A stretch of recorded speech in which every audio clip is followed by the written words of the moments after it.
made it happen. Let us know in the comments how you feel. Adrian, how, like, yo, I don't even know where to start, man. Man. Yo, man. I don't know where to start, man. I don't want to sound like a fanboy or like listen, it's just night and day. You know what I'm saying? That shit had me feeling things that I was not prepared to feel. Right. Yeah. I was not prepared. Not prepared at all. I just have to say, I had to change my pants like 5 times. It was. Ooh-wee.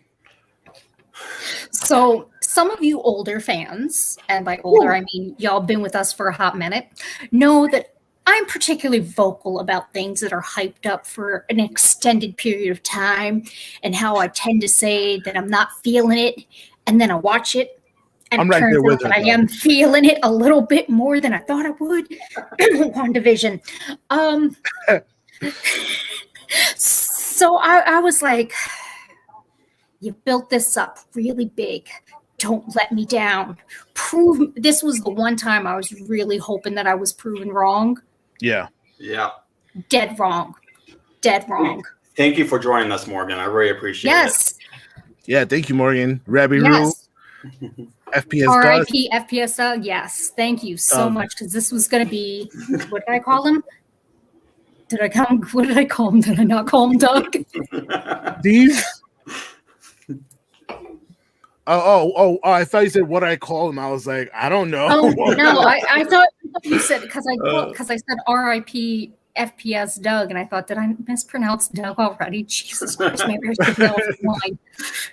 Yo, I'm right there with you, man. So how do we tackle this beast, though? How do we tackle it? Do we let's just start talking? I think, okay, why don't we categorize it, right? So, like, let's talk picture, right? Let's talk picture. Let's get the nice stuff out of the way, right? All right. Cinematography, like, that was, the first half was just astronomically beautiful. That is Zack Snyder's vision. That is how he does his movies. Yes. But it also, there was this feeling that it was being shown in like a comic book strip almost, you know? I'll give you an example. When the dude with the bowler hat, you know, spoiler alert, people, I'm letting you know right now. If you just join in case us, you don't know. Anything that we've said, and this is not going to be spoiler free. We're breaking the whole goddamn movie down. That's the whole thing. So, just if you need to come back and watch later, if you need to watch this on the replay, that's what you need to do. But yeah, this is going to be. But you know what? To be completely honest, I really kind of feel like this is the type of movie that even if you know what's going to happen, 100%, you're still going to enjoy it, because in essence, we've already seen this with Josh Whedon's, version. But that's right. You still were anticipating. So I think that no matter what we say and whatever tea gets spilt, people are still going to enjoy it, because they're going to see things that maybe we didn't. Right. And, I'm kind of looking forward to seeing it, watching it again to see if there's anything that I missed. Now, speaking of like things that are obviously different, right? Like can we talk about the night and day between Wonder Woman in here and Wonder Woman in Wonder Woman 1984? This is how she's portrayed. That's one badass bitch in this movie. Yes. She's a warrior in this thing. She is. She was like, you know what? I'm done with this shit. She was done with it. She wasn't having any of the bullshit. She was kicking their asses. And, I don't care what anybody says. I think somebody may know what I'm talking about. There's no fucking way any of those men survived. Nah, she killed him. Yeah. She killed him. Yeah. She's a fucking Amazon, and she throws you into the wall that hard. Nah. Yeah. Right. Nah. Or that blast. That blast. Oh no, he's dead.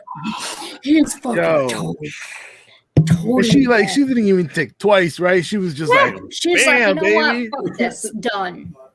You didn't even see a body. I feel like that body was just like evaporated. Like I feel like there was no body. I mean, that shit goes up against gods. I mean, it's it's the God killer for, she's the God killer for a reason. Mhm. So And that was a mortal man. yeah, you're right. And like, think about this, right? So Patty Jenkins gives us this like Wonder Woman that's like empowering and sweet and love and falls in love and all this like warm, right? And we see her like beat up a couple dudes, but mostly she kind of like stops them, right? The same way like Batman kind of just like, disarms, doesn't actually shoot, he doesn't kill people. But in this movie, like we saw a Wonder Woman that's like, yo, I gotta do what I have to do to survive. Like we gotta keep this world going. Exactly. Go ahead. I think I was gonna say, I think in the moment when she did what she did, she realized this guy's not gonna stop. Right. This guy's gonna keep doing this. And you know what? He was getting ready to kill a bunch of innocent kids. This guy, obviously, there's no reasoning with him. There's no getting through to him. There's no rehabilitating him. He's just done. Long is joining us from Manhattan on YouTube. Nice. Good shit.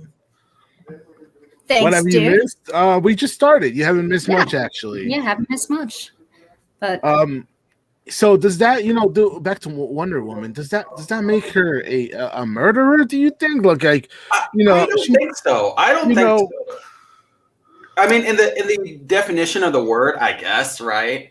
Yeah. But like Shauna was saying, like he wasn't going to not kill those kids, right? Yeah. Right. And if you, sorry, go Adrian.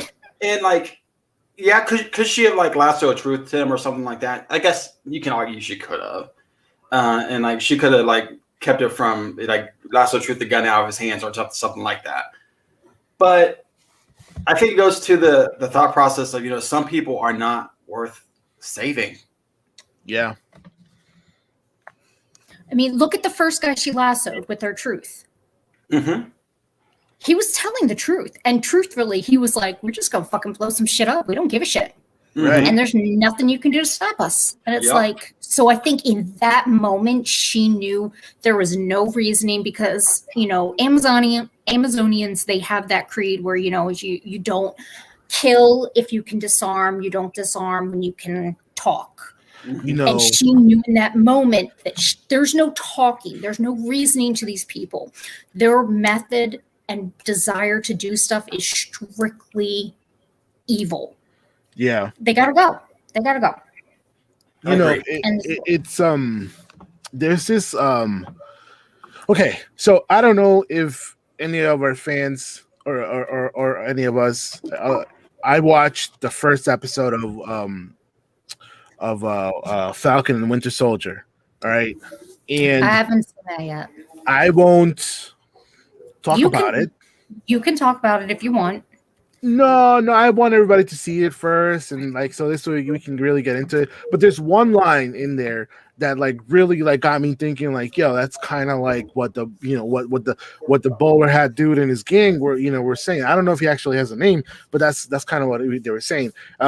They episode is like halfway through, and one of the guys says to them, there are people who want no borders in this planet, in this world. No borders at all. And I thought about it. I was like, yo, that's kind of right. Like we, as countries, we all have borders, right? Mm-hmm. And in Justice League, when Diana has him on the, with the lasso, and he's like, we just want to bring the old times kind of back, like we like insinuating you don't want to have borders. You want it to be like it was before, kings reign over the people and shit, Mm-hmm. But like the Dark Ages, right? You wanted to Hamilton this shit. You wanted to Hamilton it up. Yeah, there are. You put that in real life, and like, yo, like there are people who like really wanna like have no borders. Mm-hmm. So those kind of people are not worth saving. Like you have to do what you gotta do. You know what I'm talking about? Like exactly. Diana was that.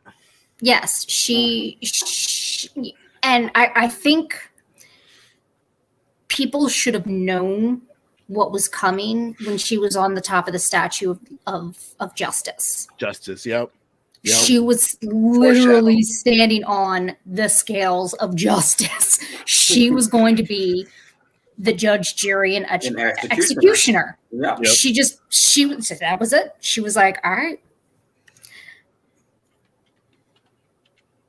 It's supposed to be dark side.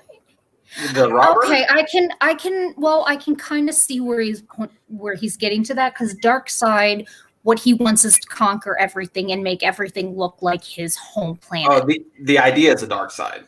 Okay. Right. So we kind of have it's foreshadowing what Darkseid's plan is for the planet. To have everybody just kind of follow blindly. Yeah. The demon things along with him. Right. I kind of liked some of the differences. I have to say, I kind of was there for Steppenwolf's design. It was almost like a symbiote. Yeah. It was alive and it moved. He reminded me like of like a little bit of a Ninja Turtle, a little bit like. But when it came off of him in the later episodes, and you saw that the stuff in his head, that wasn't like a helm. That was part of him. Mm-hmm. Yeah. I mean, that was so, every time the suit would move, there was this, I don't know, there's just something reminds me of the first villain of Thor. What was his name? The one with like, and his bodysuit, right? But the cool part about his body, like I think Steppenwolf was definitely like a superior character to have like worked on. His story arc was super cool. And I think he was also like he was determined, right? Right. Yes. You could see like Snyder did this cool thing with his eyes, with like when he got transported to a different world, kind of, and he was like, I've seen this is the place with the anti-life, right? And so when they said anti-life, I'm like, oh my god, are they talking about antimatter too? Like, oh my god, like I started getting into my head the monitors and shit, anyways. So when his eyes were like blue and everything, I'm like, wow, it's like they really like did nice work. But go ahead, Shauna, what were you gonna say? Oh, I was gonna say, I think that was one of the things that I truly appreciated about this movie as a whole, was you finally got character development that was sorely missing from the original. You got to see the motive behind Steppenwolf, and he actually gave Steppenwolf some depth with his eyes alone. Like, his eyes conveyed a lot of emotion. Oh, especially when he was talking to Desaad. Yeah, and like the look in his face of like, I'm never going to be able to measure up, am I? Yeah. Yes, like he had that pensive look, that like down, like. Yeah. You almost felt for him in that moment. Yes, you're like, oh man, dude's just trying to win favor back on from his master. Jeez, right. Cut the guy some slack. And he's like, no, and there's like, you're far from done. You 50,000 more worlds or wherever, and the look on his face was just heartbroken. It was just like, and like, I truly, when you have CGI characters, or characters who are in full prosthetics, being able to convey emotion with the eyes is critical with building your connection with the character. I don't remember anything about Steppenwolf from the original. Me either. I remember him now. Yeah. Like, the only thing I remember of Steppenwolf was the fact that I was disappointed because I originally thought it was Big Barda, because of the helm that he had. Yo, that's my girl, yo. That was the only thing I remember about the whole goddamn thing from the first movie. But this time he's memorable. All the characters now are memorable to you. Yep. You know what else is memorable to me? What? Flash and that hot dog, yo. Oh man. Like I was waiting for him to eat it, knowing how much of a black hole of snacks that he is. But the reason I bring that up is like the Flash had so much like character in this one. Like he was a lot more fleshed out in here. Yes. Yeah. Like and I loved it. Foreshadowing on his part, because you're like, what the shit? Why does he have a fucking? Why did he put a hot dog in his pocket? Like, what the shit? But then he's like sitting there, it's like, this motherfucker knew. Yeah.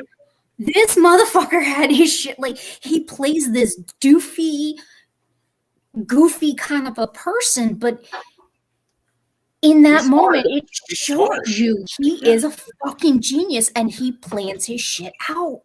Yeah. Totally. I just, and one of the things I think one of my most favorite moments about the whole movie, though, has to be the Defenders of Earth scene. Mm-hmm. Hubs and I were watching it, and I made him replay it like 3 times because I'm like, wait, who was that guy with the green thing? Right. So many people in that scene. Yeah. And he's like, he rerun it. I'm like, that's a lantern. Wasn't it Kilowog? Oh shit, it is. I don't remember who it is. I know he's one of the more alien of the Green Lanterns. Yeah. But is a Green Lantern, and the fact that they have, Ares, Zeus, Athena, the that was like Lord of the Rings battle type epic shit. I was there for it. I was like, I teared up. I cried. The Green Lantern remind me of old school, maybe a low, a early generation of Tomari. If any Green Lantern fans are out there, you know what I mean. But it was, I guess this is gonna come at the end, But I wanted to see a little bit more Green Lantern. There was even times where I was like, "Oh my god, it's gonna happen! Oh my god, it's gonna happen!" Yes. In the original, the Whedon they didn't show that shit. Yeah, they show Albert holding a cup and a green light, a green hue, and I was like, "Oh god, like it's gonna be," And in this one, it was actually Superman coming down, and I'm like, "Wait a second!" I was like, that whole shot was like. It wasn't even Green Lantern-ish, but it gave you the feeling like, oh, they're going to meet Green Lanterns, Mm-hmm. Yes. But, yeah. But I like how he hinted with when his hand got cut off and the ring flew away. Yes. I think that was the opening to give us a Green Lantern movie. Like a proper, appropriate Green Lantern movie. And I love when movies do that. When they give you a solid opening, right, that feels natural. I mean, the guy's hand got cut off. Green Lantern lore. That the ring's not going to stay on the dead person. It's going to go find its next, core member, and there it went. Now we're just like, okay, where's it go? Now, how did you feel, Shauna, about when you saw, like, I guess it would be like Mankind throw the axe to Darkseid's like head, and kind of like it kind of reminded me of Marvel's first. I thought that was Ares. It might have been Ares. I'm not sure because it looked like a Viking hat with Yeah. Oh, hold up. Hold up. Wait a minute. Let me put my. What up, Uncle? What up, Uncle? People? And I'm Uncle Black. That's right. All right. So where are you guys? We're kind of bouncing all over the place, but yeah. But right now we're talking about the Defenders of Earth scene. All right. But I thought he was Ares because if you notice, all of their like Zeus, Athena, and Ares. That's what I'm calling them. Ares. They had their arms. Were glowing. Like all of them had one of their arms glowing, which I believe, and they were like so much taller than the humans. Yes. So to me, that lent that they were the old gods. Yes. So when she said that it was Zeus, his son Ares, the god of war, They never said Athena's name, but because she used a bow and arrow, and that was Athena's bow and that was her weapon of choice, that makes the obvious sense to me. But dude, when he brought that hammer or that axe down into fucking Darkseid, I was like, done. I was like. And I went back to Infinity War. I was like, wait, like, did they just really try to, like, what's happening here? That's twice now. Oh my like, gosh. Wait. I didn't even. Yeah. And the emotion. And the emotion in this movie, like, when you brought up the emotion, that you had emotion in that scene. My emotion came to in the introduction of Cyborg with that recorder, Oh yeah. That the father twice over recorder thing. Listen. Oof. Oh man. They did Cyborg dirty the first movie. They didn't. Yes. They didn't. I'm still a little hurt that I didn't get a booyah. Right. I know. Give you this one time. So they didn't do Cyborg dirty. It was someone else.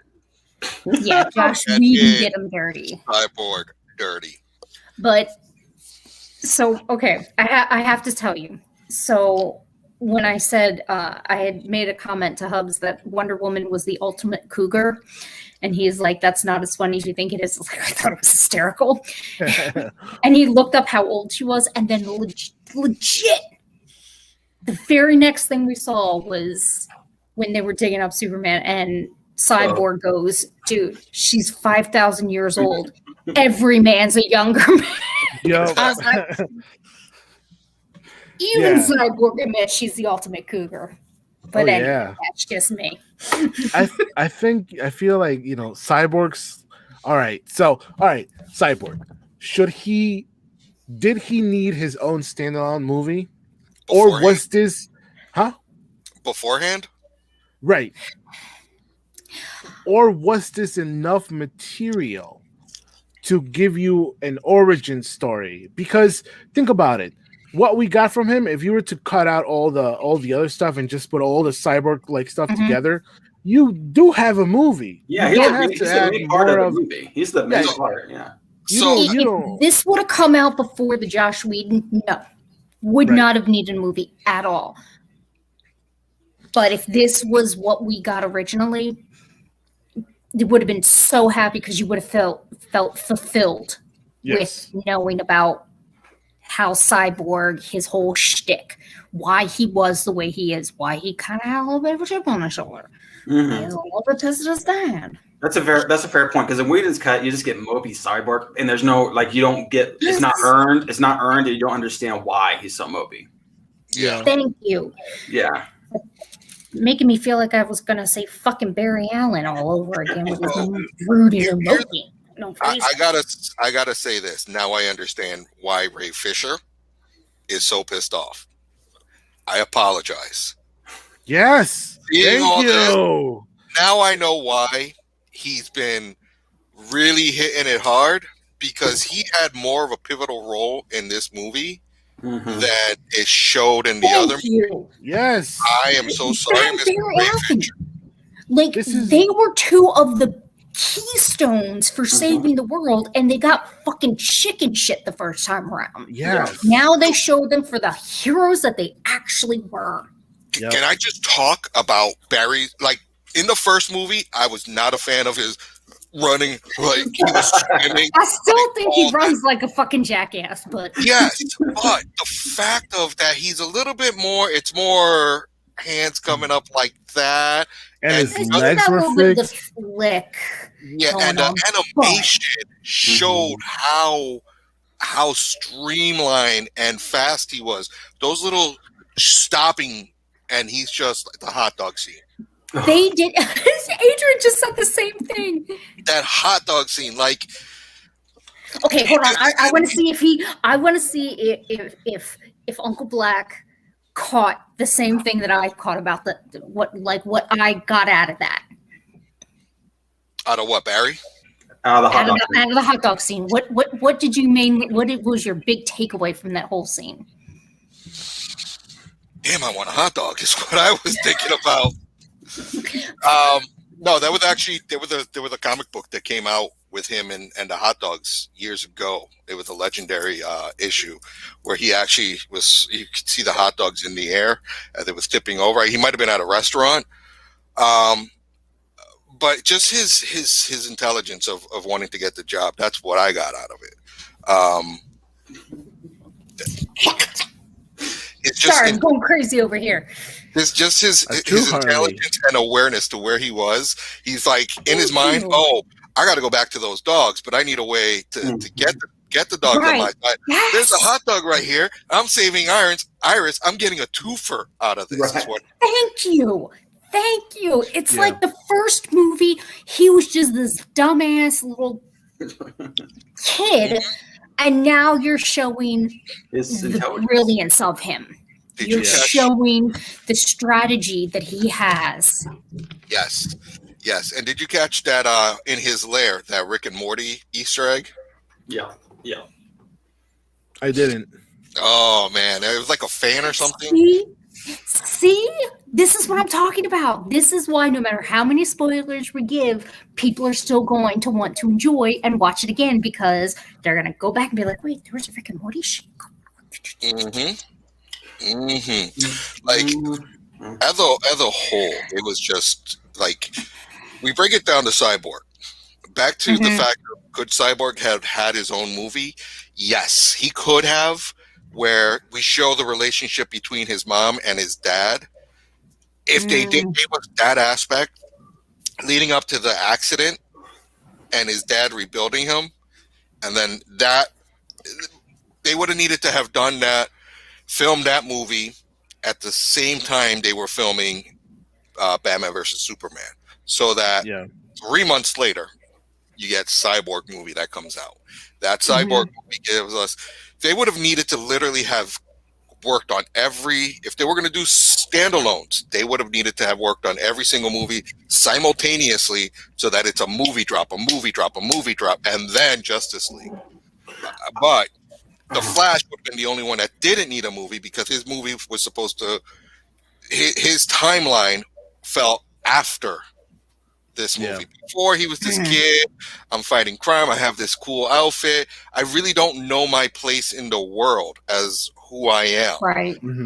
After this movie, we see this growth that he is now Barry Allen. I am the Flash. I am the world's fastest man. He got the job in the criminal, forensics department, all that other stuff. His motives of trying to save his father and trying to get his father released from prison. And I totally agree with you guys. I think that the Cyborg story told in the Zack Snyder Justice League was enough if it stays canon. But if it's not canon, then we need a Cyborg movie. Yeah, absolutely. I would not mind if they did a Cyborg movie that kind of enveloped Teen Titans as well. Yeah, I was going to say. I think that would be a really great segue to bridge, because if people, if they were afraid that, well, is there enough material and content for a standalone Cyborg movie because of everything that came out during the Snyder Cut version? But let's face it, if you have a standalone Cyborg and then kind of meld that in with the Teen Titans, or I think that you have a potential there to give him that standalone movie. And as much as I hate to say it, they've done that kind of stuff before where he wasn't intentionally, like they gave Harley Quinn her own movie, but it was really the Birds of Prey, but not really, but kind of.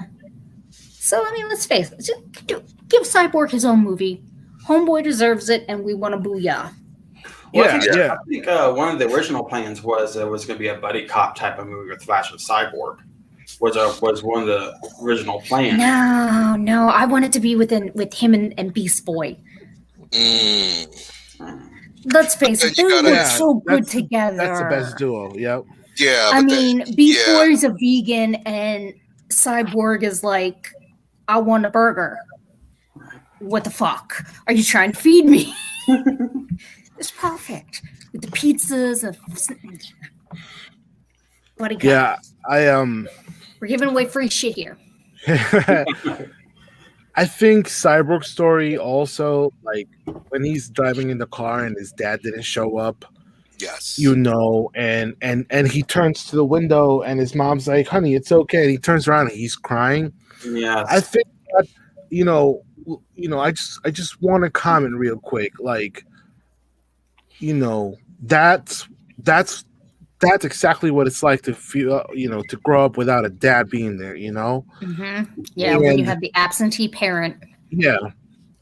And whether, he's always working or he, or whatever the situation is between him and mom, whatever.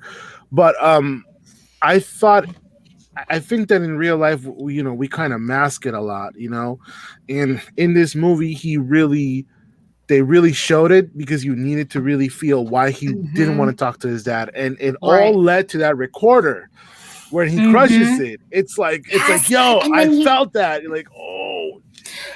But the fact that he still tried to protect his dad, and then he restored it and to listen to it because he is like, yes, I know he did fucked up shit, but he's still my dad. I need to protect him. Like, yep. I think that kind of shows the core of most people who are just like, no matter what, if you had superpowers, there would still be that primal urge to protect your loved ones, no matter what they do, no matter what you may think. And true. Yeah. Seeing him cry though. Oh, we got a fan that wants to join us. Minerva for. I'm never. We know who this is. Minerva. I would say have them email us, and we'll email them the code. Yeah, email. Yeah, send us an email real quick. Emails are in the description. But yeah, so it was, and there was. And just like there was enough material to like connect them to the motherboard, to the the mother boxes, and it was just enough to make him kind of like an ideal character to kind of also lead. We got to see him like conquer his fears. Yes, we saw him grow. We saw They gave him, by connecting him to the mother boxes, they gave him a reason to fucking be there. Yes. Like, again, the fucking Joss Whedon person, they did all of the characters dirty. They didn't give them a reason for anybody to be there other than they were metahumans. That's it. That's the only reason they were there. But now they found, that Barry Allen may have special powers, and then, well, we're just going to see what's going on with this, cyborg guy, and then realizing that, no, we really did need him. We could not have done this without Cyborg, and we could not have done this without Barry Allen twice. And not only that, but they, in this movie, they all have stakes. They all have a reason to be a part of the team. Yes, right. They all, like with Cyborg, it's his father, right? And with Wonder Woman, it's what happened. What happened with Themyscira, etc. It's they all have a reason of wanting to end Steppenwolf. Right. Not only that, save the world at the end of the day, right? Because you don't know what's coming, but they all had a grudge against him. Right. A reason to say, you know what, fuck this guy. We're hitting him hard, and we're taking back what's rightfully ours, which is Earth, and we're going to show them that we can work together. I really enjoyed the fact that they showed a little bit more of the internal conflict between all of them. Like it wasn't as like, the first version, there was like, I don't know if we should bring him back. No. This really kind of showed that they were really split. 50, you know, they were split solely down the middle on whether or not to bring Superman back. And to sit there and think that the only reason that it happened was because Barry misheard something. I caught that. When Cyborg was like, he started having second thoughts, like, I don't know if we should do this. And Barry's like, wait, do this? Okay, I'm going. Yep.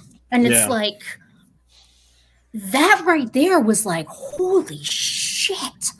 Yeah. I like how they came to realize how they needed and the cause and effect of the mother boxes.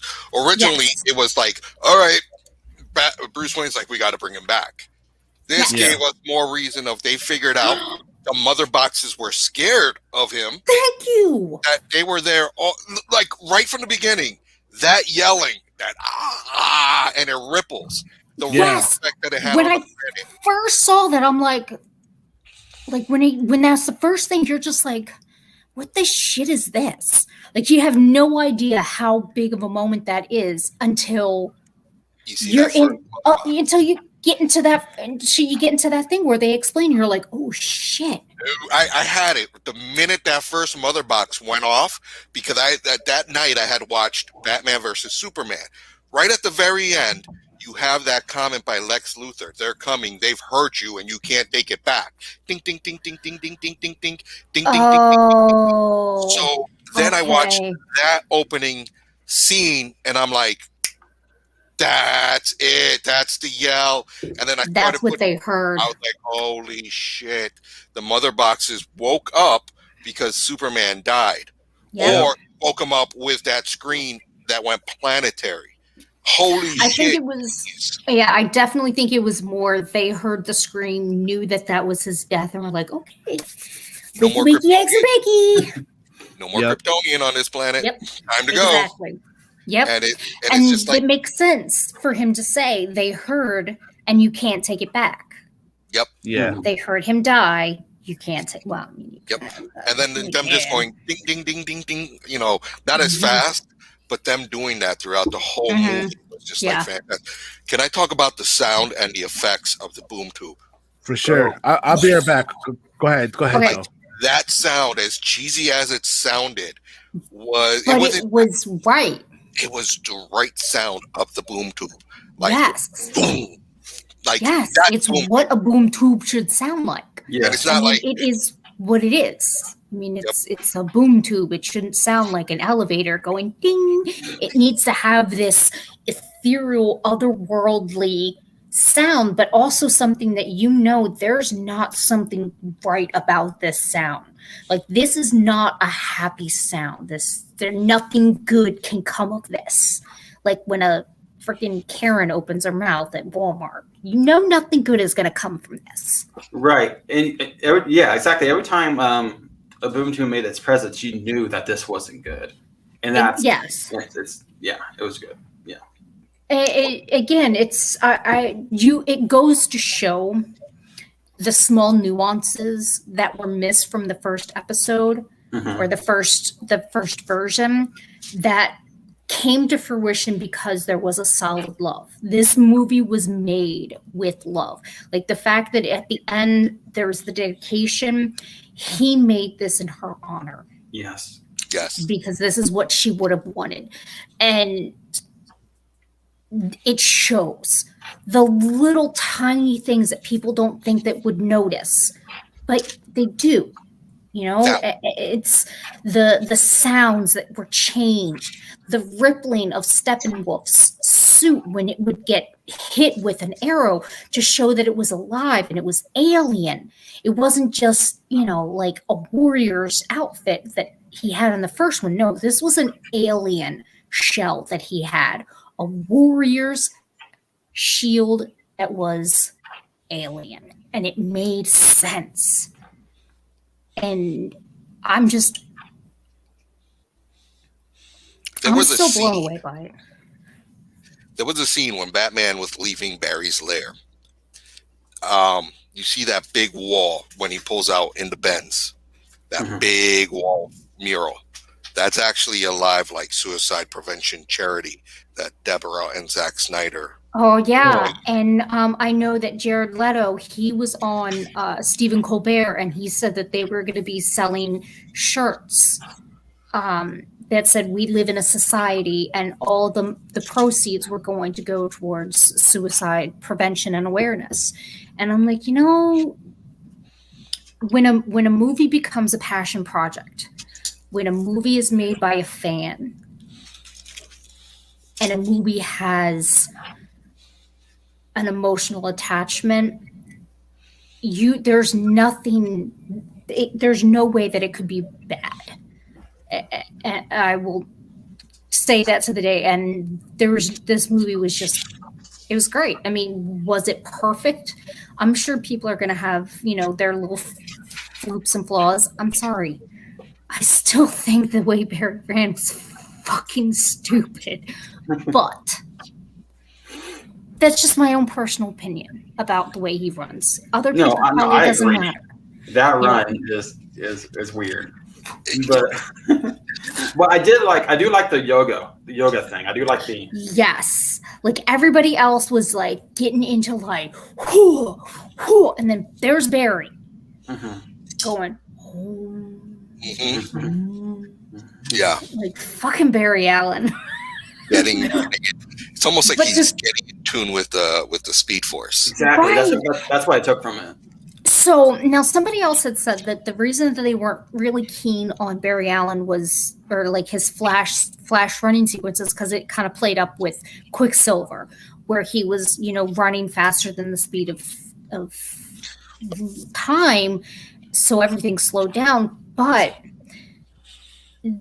in the second real big moment that he had, it showed that he knew what he was about to do wasn't necessarily a good thing. Like there could be some major consequences. But when he said we have to break the rules just this once, that internal monologue that he had with himself, to his dad, about what he needed to do, showed that there was that self-awareness, which I would have loved to seen in the CW Barry Allen. Like he went and he broke the timeline because he wanted to save his mother. Barry was like, this could fuck some shit up, but I have no choice. I have to try to do it to save the world. Yeah. This wasn't him trying to get himself a piece of ass. No. This wasn't him being selfish, thinking about his mom. It was him being selfless. This was the most selfless act that he could do. And the fact that he's like, I really hope I don't fuck this up. I love how he had that internal that dialogue with himself. Yes. That was great. And how he's like, Dad, if anything happens, know I was the best of the best. Yep. Oh my God, that line there, man. Like, I love Barry Allen as a cocky, like with how he was in the animated series. I loved him like that, but this rendition of Barry Allen in the Snyder Cut was he was just so good, so charming and so relatable. Like, he's a fucking brilliant mind. He's a genius, and he's trying to get a job, walking dogs, hustling, trying to bust his ass to go to school, and then all he's thinking is, Dad, I just want you to be proud of me. Mm-hmm. Not only that, but like you could tell how it like kills him the image that people have of his father. Yes, like that tears him up. He's like, you're not a murderer, Dad. Yes, and he's like, you don't give up. Like, he's not giving up on his dad, and he's getting mad because his dad is giving up on himself. And I mean, it's just I honestly, I am so glad that this version came out, because this is the movie that we deserved. Mm-hmm. This was so the movie that DC deserved. And while I think they could have done it this way, the full hour, they could have broken it up in 2 parts, But I think with going directly to streaming, it was a good move to just do it all in one shot. I agree. Because if you're doing something streaming and then doing it in 2 parts, you might not get people to see that second part. So one of the things the manager was mentioning was how had Snyder ever left, if he would have never, ever, ever, ever left the movie, do you think it would have, DC Warner Brothers would have allowed a 4-hour movie? No. Exactly. We But would have we would have got 2 parts. That's what I'm saying. We would have gotten 2 parts. Well, I can't hear. They said no. Warner Brothers would never let him. So have done Harry Potter had to move the last ones. The same shit we got to begin with. We wouldn't have, because there would have never been any reshoots. Mm-hmm. We would have received the cuts. So she's one of those that thinks that this was an unnecessary movie, that we are putting. I never said it was unnecessary. Okay, so I think the movie would have there would have been at least 4 hours of content. To do everything the right way, it would have been at least 4 hours total. Would it have been one continuous movie? No, I don't think it would have. But let's look at the history. Lord of the Rings was a goddamn trilogy, and it was a continual trilogy. It followed, like it stopped, and then it started. The last Harry Potter it stopped, and then it started. Yeah. So why couldn't this one do it? Other movies it would have, and it would have killed, because how deep they went into these characters, how much they actually, like, we all know that I feel like Marvel has done a much better job of creating an emotional connection with the characters that a lot of DC movies just don't seem to capture. This movie captured and created that emotional bond, that connection with the characters. So people would have camped out for the second one, because now they were invested. They were emotionally invested. Right. Like I could have seen this one like ending after like chapter like 3, and that'd be like some scene in chapter 3 is your cliffhanger, and then part 2 would have been like 3 through 7 or 4 through 7 or whatever. Yeah. So I could definitely saw that being the case. They weren't going to release a 4-hour movie though. No, maybe we may have gotten that on a director's cut. I could possibly see that may have happened. Maybe. But I don't see like that being the version that hit the theaters, regardless if Snyder left or not. Yeah. So, no, we wouldn't. I don't think nobody. I don't know. I just think systematically, longer movies don't normally do as great in movie theaters. Right. And I know like Titanic and stuff is saying high right now. I get that, but they're. Key thing they're saying is normally, Sean, and that's the thing. Like, if they're outliers, and they're right from a studio's point of view, those longer movies are hard to gamble on, because you're talking about butts and seats, and how quickly can you get people in and out of that theater? Right. And when you have somebody who's sitting there, it's like, well, I can watch a 2.5-hour movie, or I can watch a 4-hour movie. All right, well, if I watch a 4-hour movie, that means I'm going to have to probably not drink a whole lot, because you can't pause it. You're not going to want to go to the bathroom. You're not going to want to eat. It kind of takes the whole, because at some point you start getting uncomfortable physically.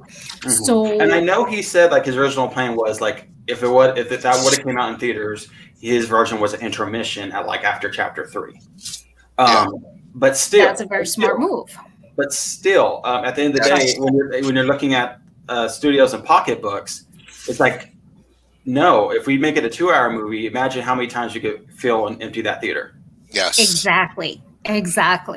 Monetary standpoint, you have a one theater tied up for 4 hours when you could potentially turn it over 2.5, maybe 3 times. It doesn't make sense for you. But when people are watching it in the comfort of their own home, sitting on their arse, damn straight they're going to do it because they're like, well, fuck, I'm not doing anything on a Saturday for 4.5 hours. Come on. You can afford to do that. Exactly. You can afford to do that. And I think it was definitely a smart move to stream it in the full continuous. I think breaking it up into chapters was also very smart. If I'm not mistaken, didn't Harry Potter do something similar? No, I don't remember them doing it. But I think, oh wait, no, I think, yeah, they no. broke the last movie into 2 parts, though. Yes, but I thought for Last some movie. reason, I thought that there was like chapters of some sort, like some kind of differentiation between like plots, but maybe that's just, it's been a hot minute since I saw Harry Potter. So. No, I don't remember there being like any chapters to it at all. But there's been movies that have done it in the past. It's not unprecedented. Yeah. You know, Yes, yeah. Reservoir Dogs and anything Quentin Tarantino is famous for doing chapters. Mm-hmm. But that's because most of his movies are not linear. Right. Yes, they pop back and forth. They all take place in the same world, though. Yeah. Right, they're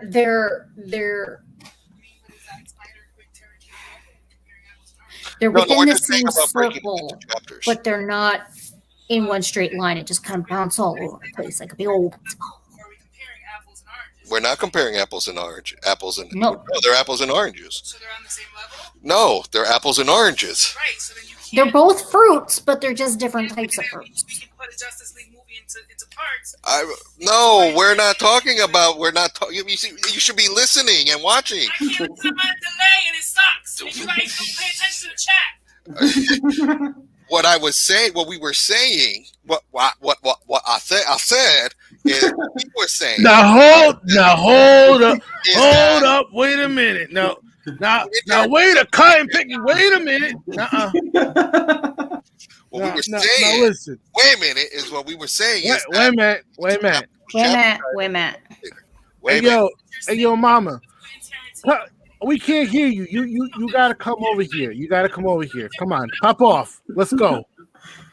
All I see On is a her side moving note, did ahead. anybody get any email from the guy who wanted to pop on? Yeah, I think we dealt with that. Yep. Okay, cool. And yep, we have another fan coming on pretty soon. Okay. Pretty awesome. Yep. His name is Doug. Oh, like Wait, was it Doug? I thought it was the B Maruv TLC. He just somebody. He's a nice person. Yeah, I talked to him. But yeah, we have Doug coming on now. Like Doug from our cat. Like FPS Doug. Cool. So before I got here, did you guys do this even though he's not here? No, we wanted to wait for you. We'll do it after happy hour because I have a question of how we count it. Oh, yeah, that's a good point. I guess it would be. Do we hit the reset button? Wait, why would we hit the reset button? Well, I guess they're gonna have to watch after happy hour. But really quick, do you guys talk about this? Oh, not yet. No, we have not talked about that. My man. Dude, and there's the whole background story of why we got this. Okay, all right, pop off. Let's go. Not this. Right. So. But we kind of got. We did get. Well, we got a not that one, but we got. Yeah, we did. We got that one. We got that one. Get that one. Okay, Oh, yeah, I couldn't tell. He just wasn't living. Mm-hmm. Well, yeah, he got killed. He got his. Yeah, they took his hand and yeah. Oh no! But he was in there for a hot minute. He was later in on there for a hot. So you had the first Green Lantern that started a movie. Later on, there was like a nightmarish scene where there was a dead Kilowog. Yes. Oh, I didn't notice that part. Yes. I just remember seeing when they were fighting and his hand got cut off and the ring was like. No, that was the first Sector 2816 Green Lantern or an original, more, and I can't remember his name right now. But later on in the film, we did get a dead Kilowog. Yes. Oh, I'm gonna have to look at that. And apparently, I'm dead too. No, that was not happening, sir. Yep, you're dead too. Yeah, but the whole reason we got a Martian Manhunter more focal point in the movie. So Zack Snyder originally wanted to put John Stewart, fuck you, Green Lantern in the movie. Mm-hmm. Warner Brothers shut that shit down and said no. Because of the show coming up. Because of the show and the movie. More of the show. So they said, all right, you can go with Martian Manhunter. Well, because we put Ben Affleck in a movie, and then he turns out to be like, what the fuck, and doesn't do the second part, and you guys. Did you just fucking do that? So she's complaining about the fact that they called Bruce Wayne the Batman, which I had to explain. And then you got the Robert Pattinson movie, The Batman, coming out, and I had to explain they're two different things. Well, no. They are now. But the fact is that they were referring to Bruce and Ben Affleck as the Batman was because of the Batman movie was supposed to be his, and then he decided to leave. Why you're not getting a Jon Stewart in a movie because he could decide to leave and you have to recast. No, we're not getting a Jon Stewart because they're doing the Green Lantern series. We got a request from the fans. They want more of Auntie Black. Let's go. Oh shit! They want more of you. Oh, hop on. I'll send you the invite. Get on your face. We're gonna get her on the show. Let's go. Oh shit! The fans are requesting Auntie Black. Well, that's her new. So the manager has a new nickname. Oh, She's saying no. That's not my name. Yeah, she's going straight Auntie. Let's go. So that's why we got. We're gonna email it to you. So the reason. God damn it! I lost my train of thought. The reason we got Martian Manhunter. The reason, it's basically they didn't want to have. They the fact that they're working on the Green Lantern series and movies, they don't want to step on those toes. But they should have let them done it because because they've already acknowledged multiverse. Yes, exactly. Yes. That's been done by the series, and the fact is what I was explaining is that the series now made canonized. Well, Warner Brothers is still acknowledging Joss Whedon as a canon. And that's why this is on HBO Max. But I don't think so. I read an article today by Screen Rant. And it's basically what I've been saying this whole time. Is that AT&T has got to step up. The money that this movie is making them. The fact that your director took no money on this to make his picture... his vision come to life, yeah. The fact that you have across the aisle directors from Marvel, the Russo brothers, saying, "Glad you were able to make your vision come true." It's gonna get this steam ball rolling, this big ball rolling, and AT&T is gonna step in and say, "Nah, Warner Brothers, we got this. You're making this all around Snyder." And his pick and his vision of the universe. They're gonna have to put the kibosh on Warner Brothers. They're gonna need to give him the keys to DC Studios, and they're gonna have to create a separate entity of DC Studios and everything under Zack Snyder. Now, you could still have your TV universes, your HBO Max universes. You could do your tie-ins, but this will work. The fact that there's multiverses, it will work. And if they're going to make this decision, they have to make it before Andy Muschietti's Flashpoint comes out, because you're going to still have to use Flashpoint to explain. Yes. Everything. Yes. Oh shit! Here we go. So I take it you didn't like the movie. Is that the vibe I get here? She watched it. She watched it. I love the movie. Okay. The movie was everything it should have been to begin with. That is not my argument here. My argument here is I like to play devil's advocate with everything, right? Okay. So at the end of the day, there's no way in hell they would have allowed him to release a 4-hour-long movie. I know that. You know that. Everybody knows that. So at the end of the day, how did we know we wouldn't have ended up with the same shit we got to begin with? Because all those extra scenes, I feel, were necessary. I felt that it was necessary to know why the boxes reacted the way that they did. I felt that it was necessary to get into a little bit of the backstories of each of these characters. I felt it was necessary for Wonder Woman to go into the cave, because I'm coming from a non-comic book world. I'm one of those.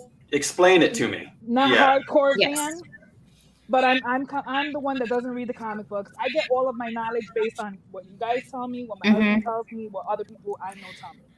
Right? So we would have gotten a two-parter. They would have filmed it all in one they would have shot it and then released it as 2 parts. Because again, so then why do that and why get a whole nother director to begin with? The movie was basically done. Because he stepped down because of his his daughter, Amber. So he stepped down.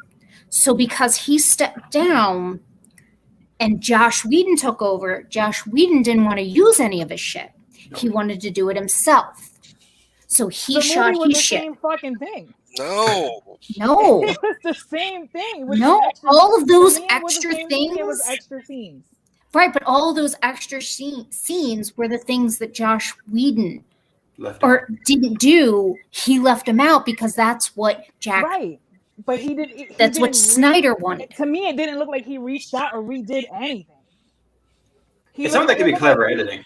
He cut it the way he wanted it to look, but at the end of the day, it was originally filmed that way to begin with. But it wasn't. Exactly it was only has extra scenes in it. Well, that was the thing is it wasn't completely finished. Snyder didn't finish the movie. Okay. Snyder only got so far. I think like a when quarter Josh of it Whedon, is what he said. Right. Yeah, but no, it had to be more than that because he only filmed 5 extra minutes. Oh, Jesus Christ.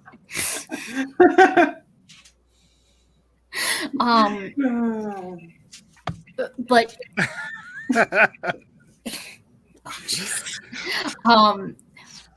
he didn't get, it wasn't completely finished. So but I thought they said that Snyder reshot quite a few scenes and re-edited.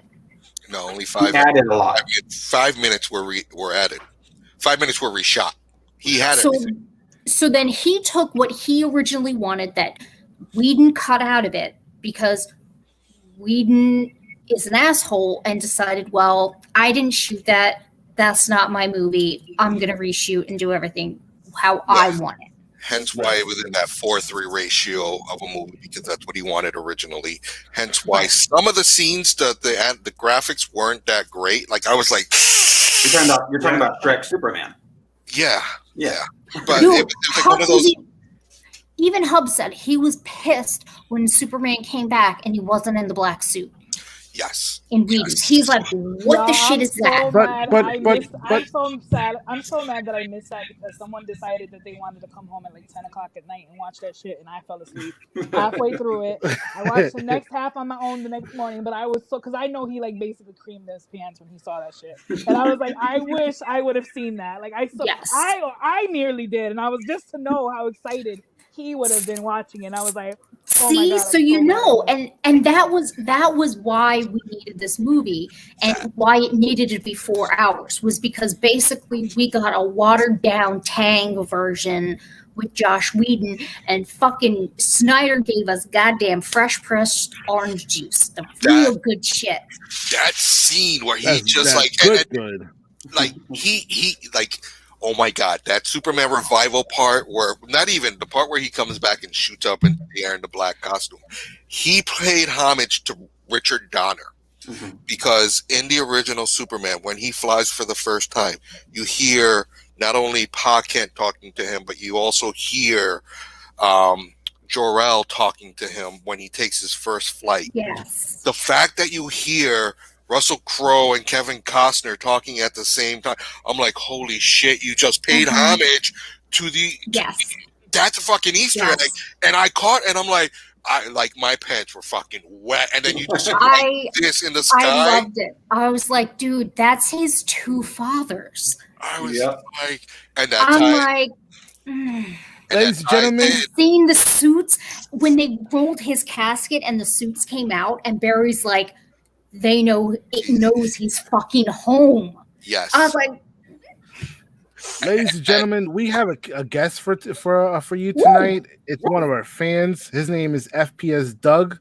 Welcome. Welcome, Doug. Hi. Welcome, Doug. Nice having you on. Okay. Yeah. Oh, look, yeah. they were like the Brady Bunch with 6. Okay. Good. Clear. A lot better than having a type in there. There you go. True story. True story. Yeah, so tell us how you feel about Yeah. Justice League. Okay. I'm trying to get some things out, but anyway, it's hard to like stick with you guys chatting, but so I really did enjoy it, and I'm not a big DC fan to start with. Okay. Point that out. I kind of hated the first one, like the first half of the first, the Whedon version. Mm-hmm. Yeah. This was darker. I liked it. Even the scenes were shot darker. Mhm. But as I was saying earlier, what really drove me to like give this one like a under high review was I like the costumes, like you mentioned, they are well designed, but it looks fake to me. Do you know what I mean? Like it looks like I'm at a convention and they're wearing a costume, as opposed to. I felt that way. I felt that way in Martian Manhunter for sure. That was the one that stood to me. Like I think Wonder Woman's costume was the most spot on in this, and I hated Superman when they brought him back. I was not a fan of that at all. Yeah, that's Well, something that I wanted to black say. costume. I don't understand why he used the black costume so much, though. But here's another thing. Okay, good. He wanted it to be dark. Because there really was No, there was really no explanation of why he was in the costume. Okay. All right. Go for it, Uncle Black, because I think I'm All right. feeling what you're saying. Superman Returns, when he originally died, Uh-huh. killed by Doomsday, he came back in the black costume. Number one, there's different meanings to the black costume. Well, number one, it's a traditional Kryptonian traditional suit. So Okay. they wear that. It's more like formal attire. But number two, it's also a suit that helps him. It helps retain the sunlight and helps power him up. Why do you think he was so OP? But they didn't explain that. That's the thing. They didn't Black is explain the that. absorption of all color. White is the reflection. To me, how that scene came across, and you can correct me if I'm wrong, Doug, but how I read it is like, let me pick what suit I'm picking out of my wardrobe today. You like it wasn't. Yeah. It was just like black or color. I'm gonna go with black because I'm feeling black today. That's kind Another point, like you're saying, you guys were mentioning earlier how powerful Wonder Woman was, how much they were achieving, but then it all wound up like right then and there in that film, they didn't need Superman, in my opinion. But for some reason, enter Superman. He's the guy that saves the day again. Like they made it seem like they couldn't do it without him anyway. Like that seemed like Bruce's theme throughout the whole movie. Like even at the end, he was like, "There's only 6 of us" or something like that, or "There's 6 of us and 1 of us is missing" or something like that. Like we're not all 5 here, of us. it doesn't count. 5 of us, and there's 1 missing. So, but I think the whole key was, even though they showed, Wonder Woman being a lot more powerful, they showed Aquaman even being more powerful. Oh my God, yes. Yeah, we haven't even talked all about of them. I think the main theory though was making it so that they needed each other for certain parts.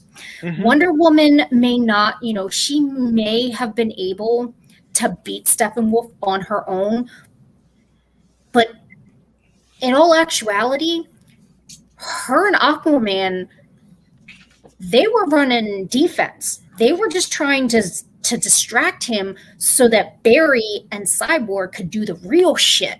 Because at the end of the day, it was about getting, yes, they wanted to destroy Steppenwolf, but it was those boxes.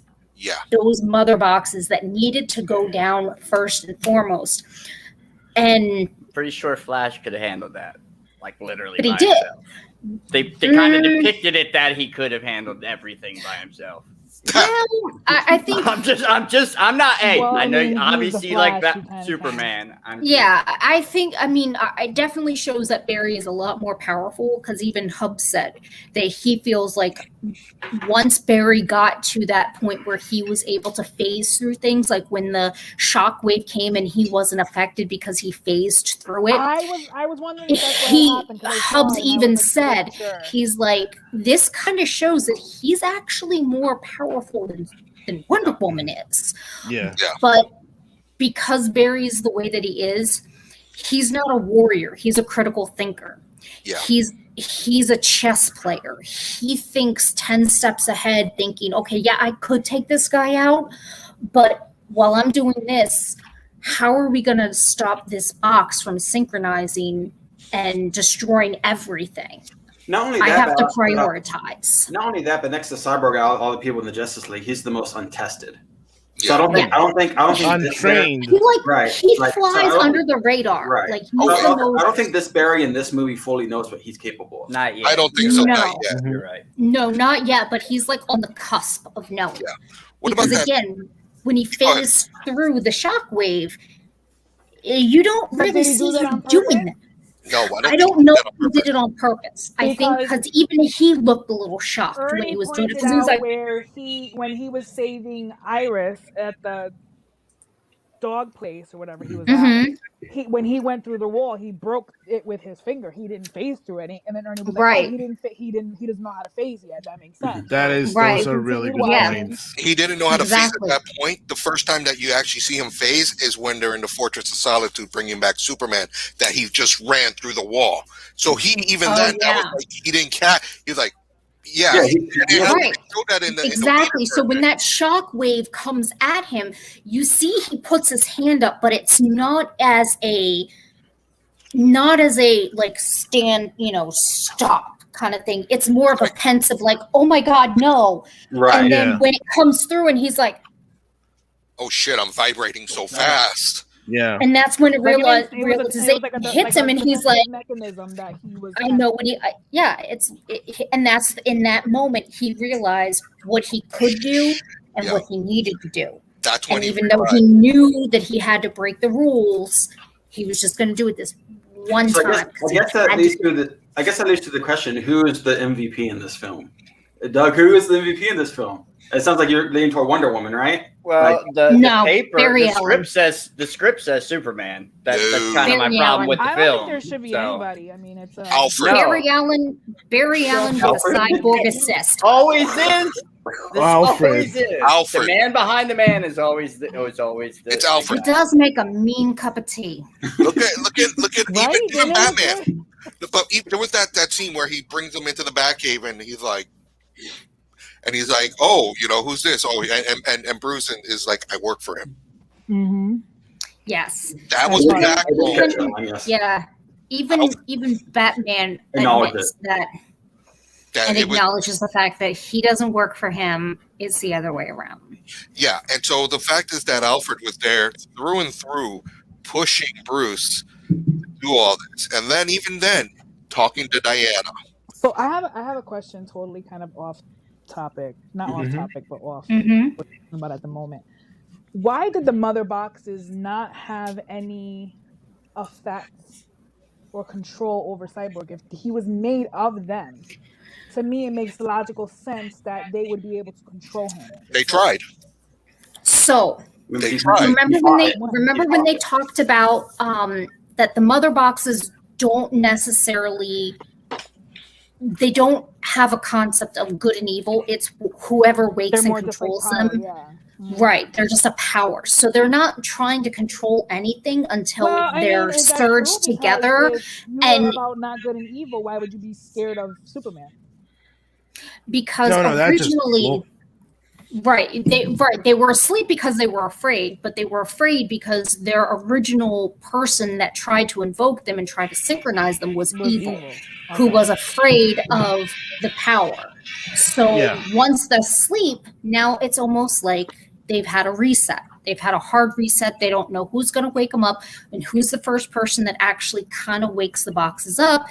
It's Silas, who's not doing it for evil. He's doing it to help his son. He's doing it with a pure heart to use it for a good thing. That's why the other mother boxes didn't wake up, because it wasn't enough of a pool to get all of them going. It was enough for that one mother box to wake up, give the power to Victor, and then go back to sleep. Yeah. Yep. And you saw like the witches when Cyborg's trying to put them apart. You saw the three witches show up. Yeah. Right. Yeah, exactly. Like they, as Diana said, she's like, they're gonna try and play on your weakness. and his weakness was his mom, dad, his family, the desire to be a family, and the realization But of again, I'm not that broken. goes against his nature. Like if at that point they were first activated by Silas, they should have had a not evil intention. But at that point, but they weren't really woken up by Cyrus. Took them at that point. Yes. Right. So Steppenwolf took the other 2 boxes, and because those 2 boxes were kind of vibing with Steppenwolf, right? They created a majority I rule. feel like there's a lot of room for like, errors. Wait.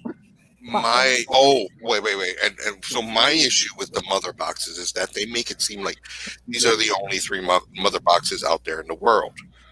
No, there's tons of them.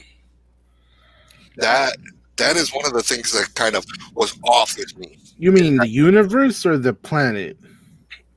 Well, there were 3 on the planet, but it's not like look at how many times in the books there's other mother boxes. Mm-hmm. I think they kind of vaguely like hint at that though, because they do make a point to say on this planet. Correct, but I mean, that's the thing. Like, all right, you left your mother boxes on this planet. Well, if you still want to conquer this planet, I'm gonna fucking show up with more mother boxes. Now, the mother boxes, are they also considered the anti-life? Because at the end, Martian Manhunter says they found, anti-life is here, and I'm like, okay, well, it wasn't the boxes then. No, it's the Earth itself. The equation is on the surface of the Earth, but the only way to get the equation is you have to burn the Earth down. Right. That's why at the beginning, at the Age of Heroes, Defenders. You see the anti-life equation. Exactly. When they revealed that was the anti-life equation, I'm like, oh, they fucking shit! You gotta give me a second part. Yeah. So like, I don't think was mansplaining this movie to me the whole time. I don't think that we're gonna see any other mother boxes, just like with what happened with the MCU and the Infinity. So will we get father boxes? Well, no, she has a point. It's the movies. It's not the books. So they can't run the same plot, the same problem. It's movies. And that's and I think ultimately that's my problem with all of these movies. I like some of them. I watch them. I enjoy it. And when I'm done enjoying it, I'm like, well, they were wrong about this and this and this. Oh and God, this and I hate it. And I hate it. And I unfortunately I go on hating things. And I shouldn't, because I enjoy my favorite thing to like do when I watch, because like I said in the beginning, I'm not a comic book reader, right? I figured that. I heard you in the background. Well, yeah. So when I watch a movie, my first thing to him is, but what's in the comic book? You know what I mean? That's my first question to him. Is always, what does it say in the comic book? And then I base my reaction off that. Exactly. But and the movies, they're not solely created for comic enthusiasts and comic readers. No, they're not at all. It's a wide net that they're trying to get the most people that they possibly can to read, to watch these movies. And as a comic reader and, enthusiast, you want to love these movies because it's your comic brought to life. So, Lady Mocha, let me bring this to you. Yes. Why I'm not completely outraged, right? About the fact, because I'm right. About the fact that there's 5,001 Spider-Man movies and 5,001 Superman movies and 5,001 we're all sick of it. Batman movies. But you can't get one decent Green Lantern movie. You can't. I never heard of Squirrel Girl before I met you. Like, these are the things that you need to introduce people to. So, honestly, I think that Green Lantern, they need to make a new one because we deserve it. I threw that word in there. No, we deserve Ernie, you want to pop off, Ernie? Let's go. I think most. Hubs, what do you think? We can leave it for Nerds After Dark. Yes. Hubs even said it. He said yes. Yes, what? I said, Hubs, do we need a new Green Lantern movie? He goes, yes. Right, but I mean, and I totally agree, but why are we getting 1,001 Batman movies before we get one that was done wrong to begin with? Because it's name recognition. What Doug said is fan service. Like, DC knows who to aim for. They don't care about Green Lantern fans. Yeah, what sells is Batman, Superman, Wonder Woman. Exactly. That's why without this, you wouldn't have had a cyborg story arc. You wouldn't have had it. So it's one of those things because prior to this film, you had Wonder Woman, you had Batman, you had what sells in the cinema for DC. I like this guy. Cyborg didn't exist to those people. No. Realistically, like we just discussed, it's not about comic fans anymore. It's about when they make a movie. It's not about comic fans. And not to go against the politically correct edge, but like when you do things like make Captain Marvel a woman before a man and introduce her to the world that way, that's what it's about to them. Money and nothing else. Right, and that's it's what about was saying. But merchandise. you have to think about the merch. You have to because to be completely honest, is most people, especially after the shit show that was the Ryan Reynolds Green Lantern, they're trying to cut their losses. They're not trying to go after that. As much as I would love to see a Squirrel Book movie, I know it's never going to happen because there's have to know what Cyborg is. What's on Teen Titans Go? Well, no, I knew him from original Teen Titans before Teen Titans Go. That's why I always said I was upset. I wanted a You're talking about the casual fan. Wanted a motherfucker. Booyah. You're talking about the person who doesn't pay attention to this stuff, only sees the movie. Right. You need to feel but they're just looking for. And I know you guys hate CW. I know. I watch the shows. Fucking Barry Allen. I like He died. Do you guys know he died? That kid died. What? The kid from the Flash series on CW, he died. He had he didn't. opioid overdose. Yeah. Right out the front door. Barry Allen. No. Or are you talking about like Wally or some other character? Does he play Wally? The black kid? The black kid? No. The white kid. The one of he's not dead. Nah, dude, what? I'm gonna be so hurt. All right, Logan Williams. Logan Williams. Oh, he played a young actor. Okay. Was that the Smallville Flash? Yeah, I think he played the young. He played young Barry Allen. Yeah. He played young Barry. Okay, well, no. Okay. Doesn't make it any better. Sorry if I scared you guys. You guys were kind of like, what? So, we're talking about what he's God, he was only 16 years old. Wow, dude, a 3-year battle with opioid addiction, man. At 16. Wait. So Home Kid was 13 when he started doing opioids? I'm not surprised though. Well, could sports and had an injury. Right, could have been like opioids prescribed. You know, we don't know what it was. That's crazy. Fentanyl. Sorry, I didn't mean to bring the negativity in here. No, it's cool. Thanks for informing. I was confused when you guys first mentioned. I thought you were talking about. Because the only time I've watched that series was when it was like the young kids on there. And I was like, yeah, I'm not into this. I just never liked Barry. I just never liked that Barry Allen was like, he was just a brooding fucking teenager. Like, even when he was a fucking adult, he was still a brooding fucking teenager. But Doug, Allen. This is what you're talking about when they get shit wrong. You want to see worse? Hey, you want to see worse? Pull up, what was it? Batman and Robin, like or something. When they first introduced Bane for like 5 minutes of the movie, bring that picture up once. Oh shit! But yeah, can I get a little happy that Granny Goodness was up in there? Granny Goodness, yo.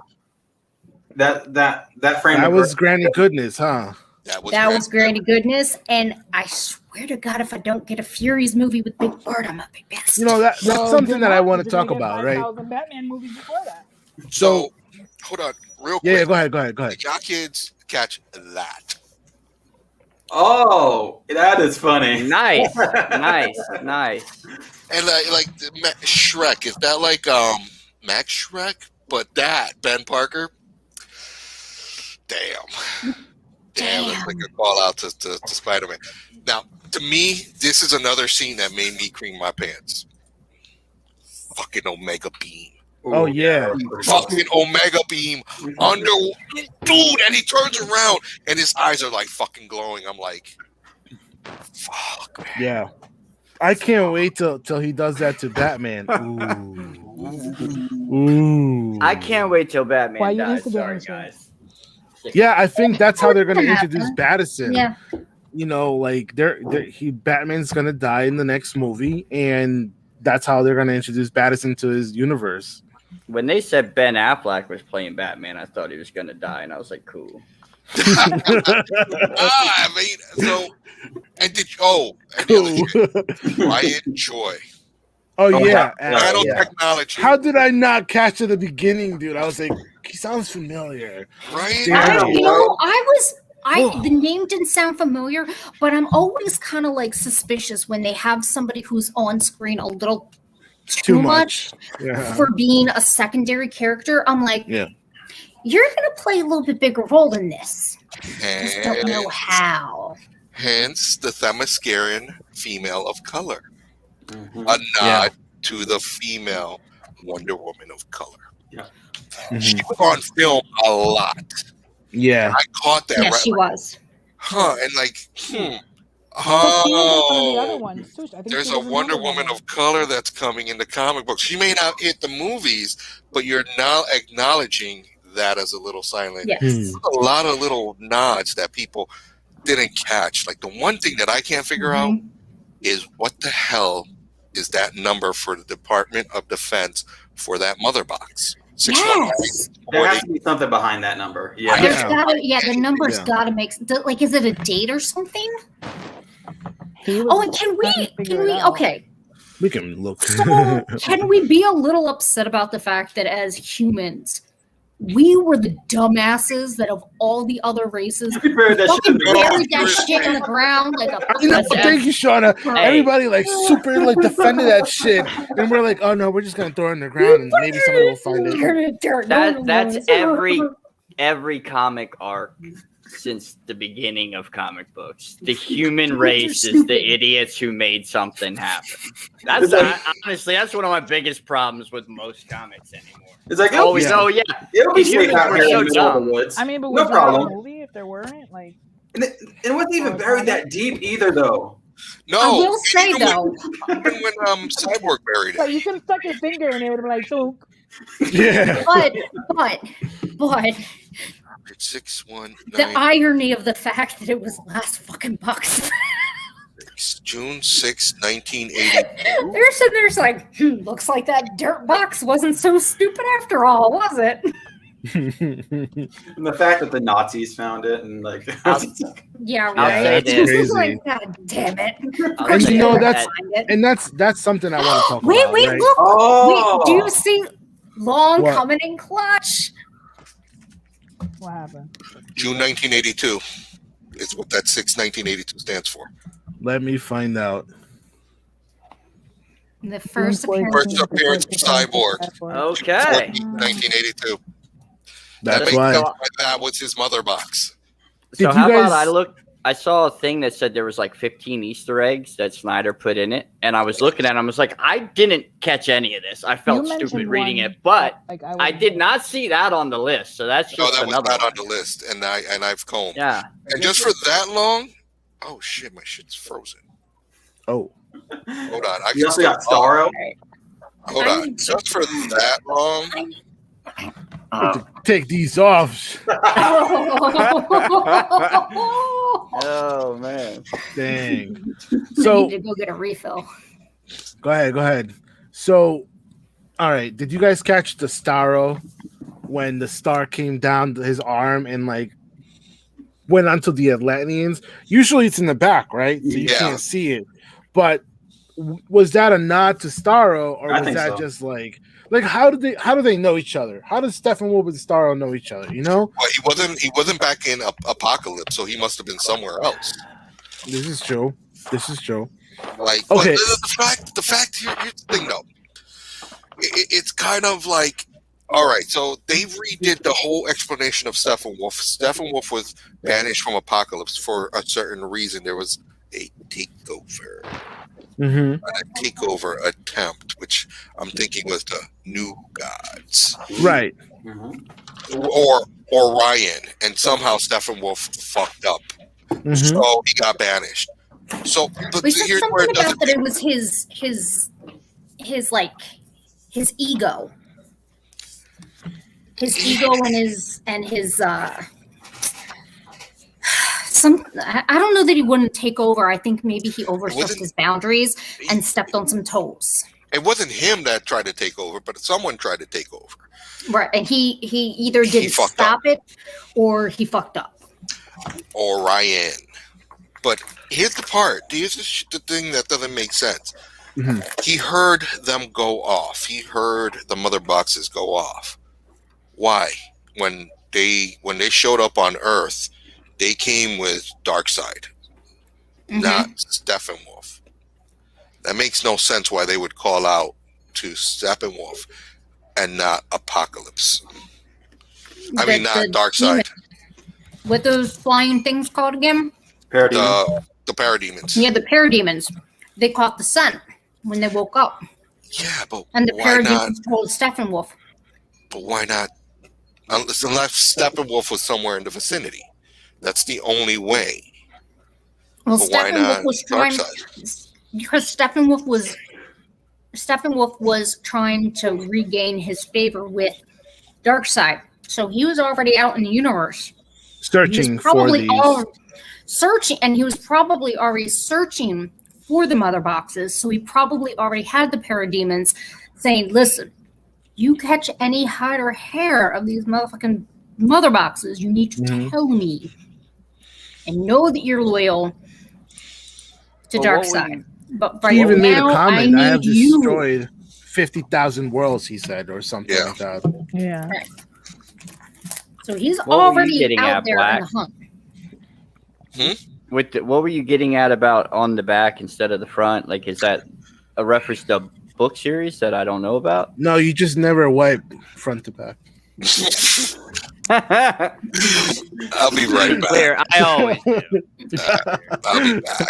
Jesus Christ. Well, this is traditionally how a starter works in the comics. Uh-huh. Okay. All right. Yeah. Well, and to be clear, like, I don't know if I told you this last week when I met you guys, but I'm not huge on DC. I'm not like a fanboy of Marvel. Just I've read an assload of Marvel and Image and like so some of like the spin-off of DC comics, like Image and like Mad Cow, I think it was called or something. Those books I love, but the original OG DC stuff, I've always kind of been like, like every hero they make is impossible to kill and like just I don't know. And on the I contrary, don't dislike it. Well, DC, he and I always have arguments. I was always a Marvel fan. He was always a DC fan. I like one all go-to comics, to be is clear. they're the ones that copy off at DC all the time. Well, they kind of did. Deadpool is definitely a Deathstroke ripoff. Yeah. However, I read a bunch of Deadpool before I knew Deathstroke existed. Freaking Thanos is Darkseid came first. Like, doesn't matter who made the creation or who made the creation better. I would say Darkseid's better. Darkseid's better. He's well. I've never liked Thanos. Even in the books, the Infinity Gauntlet, I wasn't a fan of Thanos. The difference I thought about it was like, Thanos come on, and, like he's just he's matter. He's living flesh. Like and any of you can end this guy right now. It's not that hard. And the movie, they really like, come on, man. Yeah, he really didn't seem like he was much of anything. And like he had this compassion that he wanted half, of the universe destroyed, but because they need to make room for like hierarchy or whatever. But it's like, but Darkseid like kills to kill. Like he just wants to conquer everything. And like he has no like he's soft spot, Yeah, he's like got that no makes him a badass. That's something though that I have been wanting to talk about is the similarities between, for example, when Wonder Woman, they're burning her. He sees that vision, right? Batman sees that vision. They're burning her. It's kind of like, and he sees all his pals dead in a sense, right? So it's kind of like a node, not a node, but they're taking pages out of Tony Stark Age of Ultron, right? Avengers Age of Ultron, because that's like when Tony Stark touches the scythe or whatever, he like goes into his vision where like everybody's dead, and I'm like, dude, why did you do that? But we know that Marvel and DC have always done that. They've always piggyback off each other to see who did it better or whatever. So, but then when I tell him like they should have given us all these side movies before releasing Justice League, he's like, oh, but they didn't want to do it because Marvel did it first. What does it matter? Well, and on that note, I would say that they've been a little too let's push this out. DC has with their films, like they could have made it so much better plot lines, so many better films by now if they would have just introduced a character. I mean, an hour and a half film. Because a working formula is a working formula. Doesn't matter who did it. Exactly. Yeah. Exactly. Now, do I applaud them for trying to try something different? Sure. But a working formula is a working formula. Exactly. And that's always going to be the case. I mean, it's what you did in books. You have an introduction. The first appearance of this guy's in this comic. He's just the guy. Next, you have a whole run of that, character. He has his own comic. Right, just like you said, it works. Batman versus Superman, they each had cameos. And it's like, a cameo is fine and dandy. But when you're trying to make this Go Team Go movie with them and like nobody knows who this one is from Adam, you know what I mean? It's like you should have given us a bit of an introduction, before. And that brings me back to what you mentioned about like the many Spider-Man's films. Right. That's a studio. That's a studio or a licensing company who's funding a film saying, well, we want it tomorrow. I don't care. And they have a guy pleading with them that the guy that they cast is horrible or whatever the case. And they just remake it. The Hulk can never have a good movie that's just the Hulk anymore. Right. Like, that's out the window. Yeah. Right. I think that. One of the biggest problems especially with DC characters and a couple Marvel is the properties getting owned by multiple entities. And because of that, I said this fucking many episodes ago that the thing where Marvel got right that DC is not is building a connection between character and the actor who plays them. They jump around too much. Granted, you have the multiverse, but the general population doesn't understand the multiverse. Yeah, if you ask me, Michael Keaton's Batman and anybody else doesn't belong there. You don't need 11 Jokers when you had Jack Nicholson to start with. See?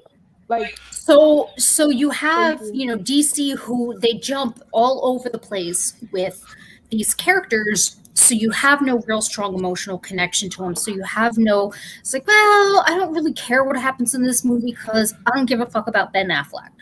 If it was Michael Keaton, the one important one that's new, that you're trying to introduce a new hero to a generation or to a people all together, you fuck the whole shit up. No, exactly. Well, I give them credit in the Dark Knight series because that is a different book. They're graphic novels. Again, I think Christian Bale should have been a villain and not Batman, but the way they wrote it out, they did it good. But again, you're releasing a movie called Batman. Now you have a character called Joker. And the general public just goes, well, they made a Batman movie with a Joker. Let's talk about Joker, though. Yeah, I'm about to say, he's gone, bro. Let's talk about that Joker scene, yo. That was a great comeback for a Joker. Like, seriously, that ending scene right there. Don't go too far. Don't go too far. Or him laughing when Superman lands, he's like, we're about to fucking die. Like, he's over there laughing. That's because he's like, you're about to die. I'm not dying. I hated Jared Leto in Suicide Squad, but he redeemed himself at the end of it. I mean, I feel bad for that guy. He should have just not taken that role, to start with. I think he wanted, he wanted to do it, and maybe he wasn't given the full script or the full compass of what he was going to be. You know what I mean? Like, right? Because if we got this Joker, everything. Oh yeah. Like the fact that he's sitting there and he makes that fucking jab about Todd. That's Oh wild. yeah. Oh, it was And Dick. Batman's response. That and shit believe me, cut I will fucking hard. kill you. It's not Todd though. Yo, I thought it was Todd. No, it was Dick. He killed Dick. Zack Snyder confirmed that he killed Dick, not Yo. Todd. That's what he called him. Didn't he say Jason Todd? No, he said Boy he Wonder. said adopted. I'm pretty sure he was like, yeah, he killed Robin like long He said before. adopted Either son, he didn't say way, who. he made the jab about the killing. That shit was harsh Yeah. because I know Yo. what happened in that series, and that was the most brutal thing that I think has ever happened in a Batman series. Up until that point, after that, it's almost like the gloves came off. But that was the most brutal thing, and the fact that he said you sent a boy in to do a man's job. Yeah. And Batman's response. Oh, Doug, I'm so jealous right now. Mhm. Yeah. Wait, what is that? So this is Forbes. Mm-hmm. I saw a different article. Oh, look at Zack that. Yeah, you were telling us about that. You were The telling us highest about that. rated IMDb rated comic movie. You know what? Oh. Well, what's that? Oh, he's got to come. He's got to come back. I didn't see Doug, it. you got to show it again. Doug, Hold on. Yeah, he had the Spawn. He had the Spawn Batman. Spawn Batman? Oh, yes. Nice. It's long. The Better give me only that. Batman comic I've enjoyed reading right there. Oh, Nice. where's long? No. Oh, I thought they were talking about the article that I found. That's, Yeah, his head all gassed up for a second. yo. Nice. So, I mean, but look at that. This is proving a point about the movie. Yes. Mhm. It's proving a major point. Yeah. That this is a gold mine. We are going to get a Snyderverse. So here is the light at the end of the tunnel, or the silver lining in this whole COVID situation, right? Because what was the highlight of that article? It was the highest rated, not highest grossing. Highest rated. Highest rated. And that's one thing. I'd take rated over grossing any day. But I think I see what she's on. Hold on. I think what she's getting to is now we're going to start judging movies not by how much they make, But how good they are. their merit of a movie. Well, you which just is lost like two critical. of the biggest cinema franchises across the United States. There's, I mean, I watched something like the day it was scheduled for release on my cable box. I paid like $20 and just ordered the thing. You know, Yeah. and truth be told, that saddens me because I'm a big fan of the cinema, and it's disappeared. Yeah. Actually, But last week a friend of mine saw it at an IMAX. Oh, wow. So, But I think that's definitely it is going to show though that Before movies HBO now had are not going to be solely based on profit, but on their merit. Which Right, and that's the honestly, silver lining that's against what the COVID. should. That's I what think they that's should that's just an article alluding to that. That's never going to be the case. As long as you have Time Warner, as long as you have Sony Pictures Viacom, and AT&T, it will always be about profit. Do you know Money. the only Marvel film I have genuinely enjoyed, and I have every book on the shelf over there of Doctor Strange. Every issue you can name, I have it. Was Doctor Strange. It wasn't 100%, but I enjoyed it. Immediately after that, they had already decided they were going to recast a female in his place, and that would be the end of. I'm sorry, he played an excellent role. Right. Now we're getting two more films. Yeah, now we're getting two more films with him in it because he actually fought against that. Like, look, Okay, good, because I he made is you just a this perfect money, Doctor Strange. but again, exactly, and it's about money to them, and that's it. That is it anymore, Yeah. and it saddens me. And But I tried to mean, put that you by saying earlier, aside like, watching there's a this. bad- You know what I mean? Like, if It's like whatever why trend he is did selling at the moment. Exactly what it is. But if he sold and exactly made all what this it money is. for them, why recast? right. Well, 'Cause money because talks prior in the to end. Money talks in the seeing end. that, exactly, prior to seeing what transpired later with him appearing in the other films, they had already decided in their mind, hey, if we cast a woman, we'll make more money. It's selling right now. Right. Again, not to be outside of politically correct, but that's what's going on in these films. I think a lot of times they try to force things. It's like it's one thing if it's canon. Yes, don't there's force nothing wrong it. with Exactly. it. But don't force it. Let it be a natural progression. Let it be a 100% natural what change. you just said. Exactly what you just said. You know, and I think that's a key for for comics, because comics are not necessarily linear. They do change. Mantles do get passed on to another. The torch gets passed. Lady But don't Thor. don't force the torch being passed just to pacify a handful of people. Right. Do it in the right way that makes sense, that kind of goes along for everybody. I agree with you. There's But too can many. I just point out one thing? I don't want to interrupt you. Continue.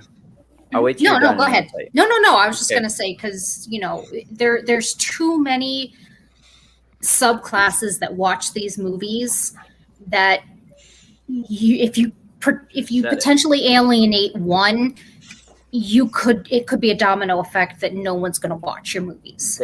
And you just said it, but they realized long ago that they get more viewership outside of comic book fans than they do inside. And since that's been realized on both sides, both companies, like that's the market now to them. That's it. It doesn't matter if they upset 40 million avid comic fans. Right. They just sold it to 200 million. And Doug hit the nail on the head there, because that's what I think a lot of people don't realize is like us nerds here, us people who like dive into this. Did we lose him? Damn. Bye, Adrian. I was like the hot take right there. Did my rant not pick up at all? Yeah. No, at all. You just cut out. It was like the intro to it, and that was it. Okay, what I'm saying is what nerds don't realize, and I'm glad to be one. But in the end, we're a small piece of this puzzle. We're a small piece of the pond. Yep. Right. When they make movies, they're making them to appeal to the masses. What the fuck? That was. Oh God damn it! Not again. Not again. I mean, going into Endgame, I had a feeling it wasn't going to be true to the comics, but I still enjoyed it because it wasn't forced. I could see where they were coming from, their reasoning behind it. So I think, though, that that people aren't stupid. They're going to see when something is forced and they're being pandered to. So that's why I think it's important to. I would like to hope that they realize that recasting Doctor Strange as a female just to pander to a tiny. Well, they did. Group, they changed their mind. Yeah. They changed their mind. It could. Hopefully it was. Benedict saying, I did kind of make you a lot of money, and if you change it, you may not make the same amount of money, and that was a part of it. But realizing, that may be a little too big of a change and good that for people him, aren't ready at the for. End of the day, you can't recast like someone because they're a woman. But they do, and they have, and they're continuing to. But that's not the problem, right? They're trying to appease to women, but you're not appeasing to me. That's not changing the culture. Right. Is that woman that you casted getting paid equally as the man? I fucking doubt it. Brie Larson's getting more than everybody right now. Yes! Brie Larson's living it up. But that's different. She was casted in the role to begin with. But that's again. The culture needs to change, not you just giving us a visualization of you saying. No, you're right. I absolutely agree with that. And again, and that brings me to the Winter Soldier. Like, I haven't watched any. To be clear, I haven't watched it yet. But where Endgame left off, and Captain gave his shield away. Oh, pissed me off. But what I seen previews for the Winter Soldier, I saw Bucky with the shield throw it at like a tractor trailer, and I haven't watched the show, but I'm like, what's going on there? Sam better have that shield. That's all I have to say. Sam, I agree. I guess you guys are gonna have to watch it then. You know. Mm-hmm. But that means I have to actually give Disney more money, and I refuse to at this point. You don't have to. You don't actually. Not that we're telling you that you have to hire it. No, you're right. You're right. But if you I have a don't. friend I who don't. has a baby. login, I don't. look, I don't Honestly, like the giving Disney WandaVision money sealed as it for much me. You guys for liked The it. Whoever Mandalorian. did, that's great. But I have yet to see WandaVision, We haven't WandaVision. seen it yet. Yeah. don't see it. Don't see it. We will. What are we I not was seeing? watching it and I wasn't really into it. It was just. I heard that it was hard. That's to get what it into, is. but the end was like made it. And exactly what you just described is what it is. It's a push. We want to push this woman out here. We want to put, like, dude, like, why are you doing this? You're Wait, what hurting are we not yourself. watching? I think You I missed it. you have 36 years of comic books that you can literally just have the actors read, and there's your script, and you're just deleting it to jump ahead to this. I like it. I've seen that same shit. Like, boom, I said when that I see same these shit. things. I Yeah. love it. Oh my I'm like, god. you have a golden goose on a silver fucking platter. You have all the material already written out for you. You don't Why are even you trying to fuck it up? Yeah. Yep. I don't know. I that just brings me to the introducing newer heroes and newer. Yeah, just new heroes and again, heroines to they this have the generation. potential. They have the potential, but their problem is they don't want to gamble. At this point, they know what their moneymakers are, and especially with the success of the Snyder Cut, I think we're, as much as it pains for me to say because I really want it really badly, I think we're going to be really fucking lucky if we get anything more with Martian Manhunter and. Oh yeah, nothing's gonna come off this Zack Snyder film. It's a fact. You don't think They've so? already announced it. Cul-de-sac. I think the fact that they allowed him to even bring it out is a step in the right direction. I mean, that's a great thing. That's maybe a great because thing, Martian especially for the Manhunter came on actors who were twice. cut out of it. Mm-hmm. What, Shauna? I said maybe because Martian Manhunter was shown twice in the same movie, that means that he's going to be in something else. You never know. Could be. You I mean, never that's kind know. of like the rule of thumb. If somebody's in something gratuitously more than once, then you're probably going to have a. And if Martian Hunter was in this movie more, he would have destroyed Steppenwolf. Then what's the point of the entire movie? But that doesn't mean that we can start bringing 4-hour movies and that be the new fucking normal. This shouldn't be the norm. This shouldn't be the norm. No, it shouldn't be the norm. But people are going to enjoy. Yeah. Like episodically, maybe they'll start doing something like that because you're an HBO Max, because the theaters are going away. It's right. but then it's our fault, because if we keep buying the subscription, if we keep buying Ray at the Dragon at $30 a pop, then we're just feeding into it, and we're helping Disney eliminate the theaters. I had and this every other discussion studio. last week. Every one of these streaming services are sitting in a room together weekly and saying, you get this. We're going to keep this. Hulu, you can have this. Netflix, you have this. And they're all going, all right. People will subscribe because they want to see this one incredibly good series. And then they're there. Who cares if the rest of the stuff on our channels crap? Hulu and ESPN are Disney properties. They're owned by Disney. Yeah. I would not be surprised if that actually happened. I guarantee it does. It's like a fucking Uno draw. They just throw a bunch of cards and be like, okay, start picking. Because realistically, I am subscribed to everything right now. I actually am subscribed to Disney because of what Adrian said. I have the package where you get all three, and whatever the case be, I sit here and I go, okay, I turn one on because this series or whatever's on there and I want to watch it. And when I'm done, I start looking through the thing and I'm like, all this stuff was here 7 months ago. I don't want to see any of this. That one thing that I have the subscription for is why I paid you. And that's it. And it's each and every one of them, actually. And that what really makes me believe that there's deals being made behind the lines saying, look, this keeps us all in business. And it's unfortunate for I think film. for Netflix, I enjoy a lot of Netflix. The anxiety-ridden, mentally ill people love it because they can watch shit binge-worthy that they've watched 100 million times. I enjoy a lot of the. I love Netflix watching shit originals. over and over again.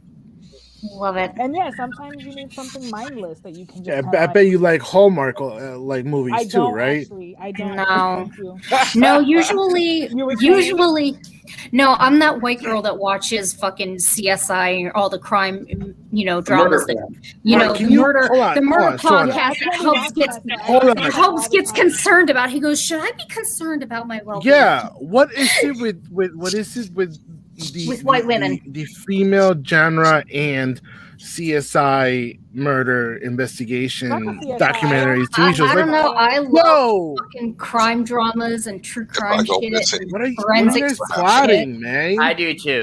It's just what I go to sleep to. The narrator talk. I put it on. I pass out. See, there's a TikTok to fall asleep to that. There's a TikTok going around, and it's so true. And it says, if I ever get murdered, don't call the police or the FBI. No, call two white women with a crime drama podcast, and they're gonna find out what happened. I don't know. It's just there's something about it. Hubs gets concerned for his well-being all the time because I'll be watching something that says "wives that kill," and he's like, "Shit." I watch that stuff all the time, but it makes me very cynical. Like I stand in line at a Walmart, and one time I was at a grocery store or something, and somebody was in front of me. They were having a hard time paying for their stuff, so I was like. My heart wanted to be like, yes, I want to help. And then like the forensic file side of me was like, yo, they're feeding somebody in the basement. So they got You're being watched. Wow. You're like walking down the aisle and be like, wait a minute, that's a lot of salt and lime they have. Do I not help them? Like, yeah, is that trash bags and gloves and a shovel in there? It's funny, I'm gonna mentally take that in consideration in case there's a wanted thing going on over there. So with that said, whoa, potato guzzler! Is this an incel convention? You guzzle potatoes, though. Well, I'm gonna go ahead and say no because I think incel is involuntary celibate, and no, I don't think any of us are celibate. No. So I kind of have been for quite a while.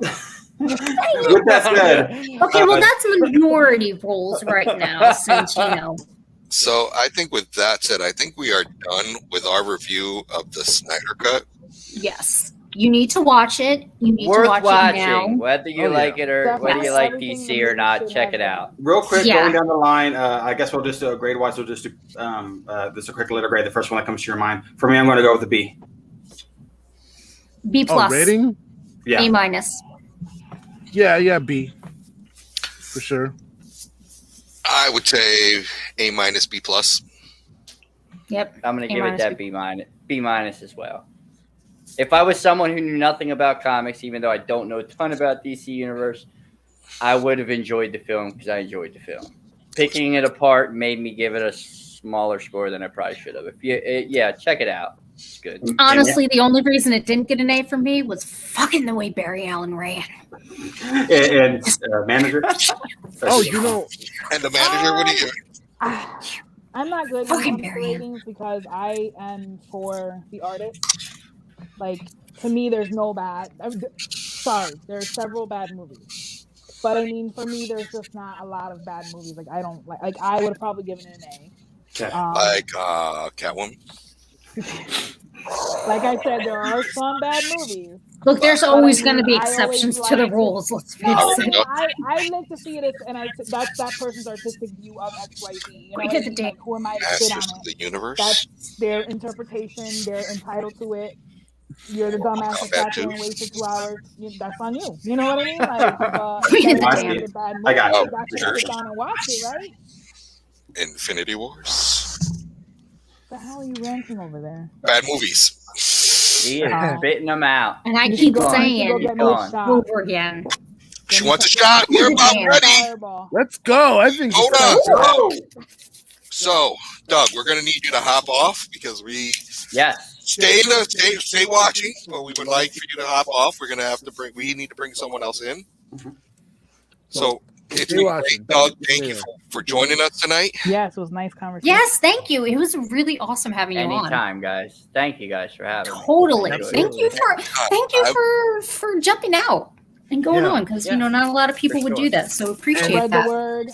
Don't start happy hour without me. I'll be right back. Yeah, and always like you're welcome to speak your mind. Whatever it is, how you feel about it, like just go off. Pop off, because that's what look at the manager. Yeah, look at the manager. She just, no holds barred. Is intense. Good.